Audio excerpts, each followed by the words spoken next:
Today I'm talking about the new post-apocalyptic drama film, We Bury the Dead. This is an Australian film and stars Daisy Ridley, and the basic premise is the US dropped a fancy new bomb near Tasmania, causing everyone to instantly die. Volunteers have come down to help with the cleanup process, burying all of the dead. So Daisy is one of those volunteers. She specifically does so because her husband was on Tasmania when it happened, and she wants to find his body. And yeah, no, this movie was fantastic. I thoroughly enjoyed it. Firstly, I gotta shout out the cinematography because hot damn is this movie gorgeous. Like, there are just so many incredible shots that were just downright breathtaking. So much of the film just looks museum quality. Daisy gives a great performance as always. I'm such a fan of hers. I will say it was reminiscent of another of her recent films, Magpie, because in both films she is more of a silent protagonist, like she's quiet and contemplative. And also in both films she's dealing with marital issues, handled in very different ways, but I can't help note the similarities between the two. I didn't really knock the film for it, but it was still something that was going on in my mind while watching this. The story itself was very interesting, though I do think it hit some zombie tropes. It also had very unique moments that I've never seen in a zombie film before. If you've seen it, the one in particular is the one in the RV. That was so interesting. And then, well, speaking about the zombies, they're mostly chill, and so when something intense does happen, I'm in a sense almost caught off guard because I'm sort of lulled into just the regular drama of the film, that when this high intensity thing happens, it catches me off guard, and that in turn amplifies the intensity of the moment. So I think that was very expertly done. Again, if you've seen the film, the scene in the bus in particular is what I'm referring to. And then, like any good horror film, it's metaphorical, and I really dig the metaphor. To go into the title, I think it's about how when someone dies, we bury them. We get that closure of putting that relationship to rest. And even though we don't necessarily want the relationship to end, it does have this conclusion. But in turn, when we have a relationship that ends, we don't get that same kind of closure. We can't bury the relationship because that person still exists. They're still out there. And so there is kind of this unsatisfying nature to relationships ending, because technically they could continue at any moment. People could change, you could reconnect, all that sort of stuff. When realistically, most of the time that's not going to happen. So missing on that closure is detrimental to us because we're holding on to this hope that is never going to come to fruition more often than not. And that's so interesting. That's just one interpretation of the title and metaphor for the film. I think there's a lot of different ways to look at this story, and there's a lot to unpack with this story, but I won't go into all the ways right now because that would be like an hour-long discussion. So yeah, no, I thoroughly enjoyed this film and would again totally recommend it. It is a bit slow and quiet at times, but there are definitely intense sections that, even if you're not the biggest fan of slow and quiet stuff, I think that'll balance out enough so that you can handle the whole experience. So yeah, no, thoroughly enjoyed this movie and would wholeheartedly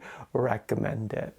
And now for my ranking, I put this at number 1 in the really like section. And this is out of a total of 2 new movies so far this year.